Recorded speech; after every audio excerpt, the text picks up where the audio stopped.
अस्सलाम वालेकुम स्टूडेंट्स, उम्मीद करता हूं बेटा कि आप खैरियत से होंगे। बेटा हमने लास्ट लेक्चर में टॉपिक 11.1 प्रेशर ऑफ गैस को मुकम्मल तौर पर वाइंड अप किया, उसके रिमेनिंग टॉपिक डिस्कस किए। आज बेटा हम लोग टॉपिक 11.2 और 11.3 दोनों डिस्कस करेंगे। ये दोनों बेटा आपके पास एज अ शॉर्ट क्वेश्चन के लिए इंपॉर्टेंट है। इनमें हम डिस्कस करेंगे अबाउट इंटरनल एनर्जी, हीट और वर्क। ये तीन डिफरेंट पॉइंट यहां पे हम डिस्कस करेंगे। तो बात स्टार्ट करेंगे इंटरनल एनर्जी से। जैसा कि आप इंटरनल एनर्जी को डिस्कस कर चुके हैं कि sum of all kind of energy that exist in molecules is called internal energy. देखिए यहां पे मैंने डिफाइन किया है कि sum of all kind of molecular energy is called internal energy. इसके फार्मूला की बात की जाए तो उसको डिनोट करते हैं यू के साथ। फार्मूला क्या होगा? Kinetic energy plus potential energy. ये इसका फार्मूला है। अमूमी तौर पर किसी भी सिस्टम में जो एनर्जी पाई जाती है वो काइनेटिक एनर्जी पाई जाती है, इसलिए यहां पे हम बात करते हैं U is equal to kinetic energy plus potential energy. अब अगर हम इसको कैटेगराइज करें तो हम इसको कैटेगराइज करें दो तरह से, एक आइडियल गैस के लिहाज से, एक रियल गैस के लिहाज से।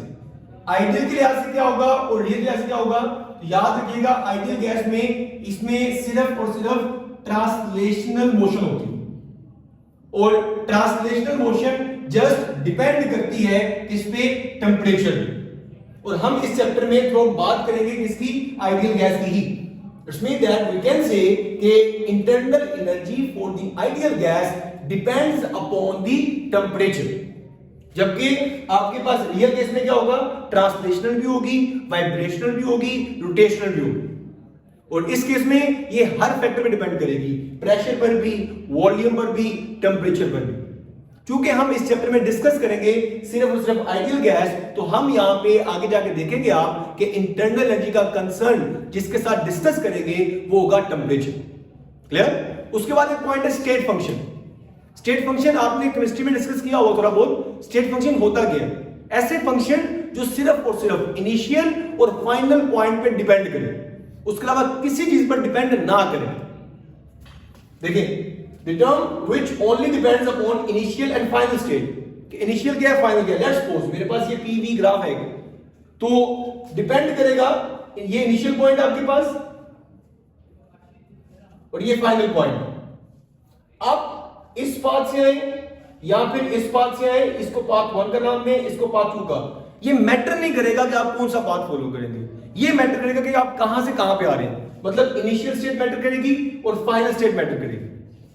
तो याद रखिएगा इंटरनल एनर्जी, हीट और वर्क तीनों के तीनों क्या है आपके पास बेटा? Work function.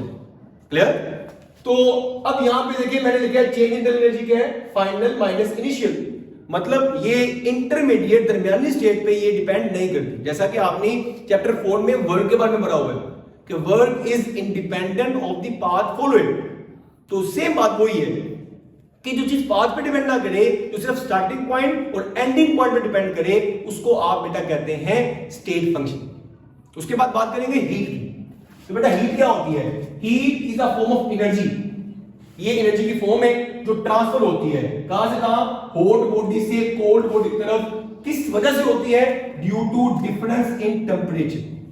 ये इसमें इंतहाई अहम पॉइंट कि दो पॉइंट के दरमियान में अगर टेंपरेचर का डिफरेंस नहीं होगा तो हीट कभी भी फ्लो बेटा नहीं करेगी। ठीक है? अब इसकी दो टाइप्स हैं। स्पेसिफिक हीट, इसको अगर डिनोट करते हैं वो करते हैं बेटा Q के साथ। जिस तरह इसको किया था U के साथ, इसको करेंगे Q के साथ। स्पेसिफिक हीट, लेटेंट हीट, इसकी मेजर टाइप्स हैं जो आप डिस्कस करते हैं अमूमी तौर पर। स्पेसिफिक हीट क्या होती है मैं थोड़ा बहुत बता देता हूं आपको यहां पे कि स्पेसिफिक हीट में आप किसी भी सब्सटेंस जिसका मैस 1 किलोग्राम, अगर वो सब्सटेंस है, अगर वो गैस है तो उसके मोल 1 मोल, और उनका अगर आप 1 केल्विन टेंपरेचर इंक्रीज करते हैं तो उसके लिए जो हीट चाहिए उसको आप स्पेसिफिक हीट कहते हैं।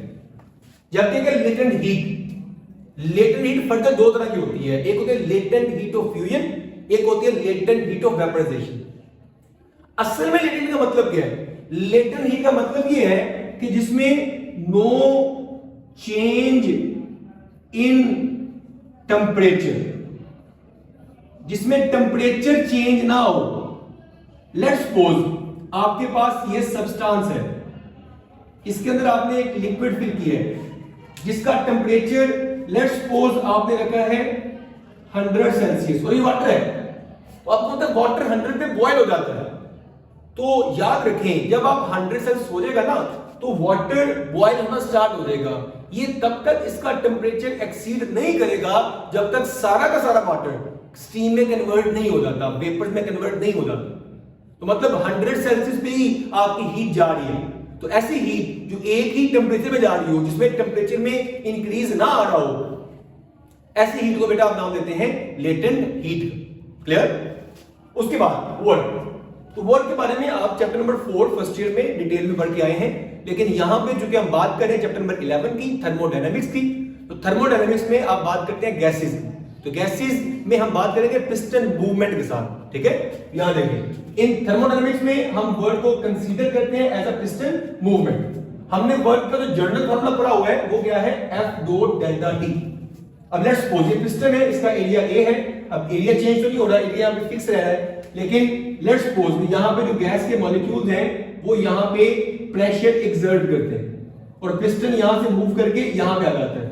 तो piston will cover some distance delta y, जहां डेल्टा d लिखा है वहां मैं डेल्टा y लिख सकता हूं। तो वर्क का फार्मूला क्या बन गया, F डॉट डेल्टा y। अब आपने पढ़ा हुआ है प्रेशर का formula F over A, A क्या हो रहा है डिवाइड, क्या हो गया multiply, F is equal to PA। अब जहां पे F लिखा वहां पे क्या आ जाएगा, PA डेल्टा y। अब बेटा A और डेल्टा y ये टर्म बराबर होती है चेंज इन वॉल्यूम के, तो वर्क का जर्नल फार्मूला थर्मोडायनामिक्स के लिए बन जाएगा P डेल्टा V। इसमें P बेटा क्या है, P है प्रेशर और डेल्टा V क्या है बेटा, चेंज ऑफ वॉल्यूम।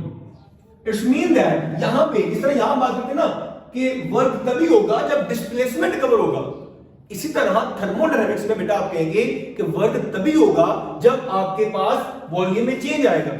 अगर ये कहा जाए कि वॉल्यूम कांस्टेंट है, तो जब वॉल्यूम कांस्टेंट होगा तो क्या डेल्टा V बनेगा बेटा, नहीं बनेगा, डेल्टा V जीरो हो जाएगा।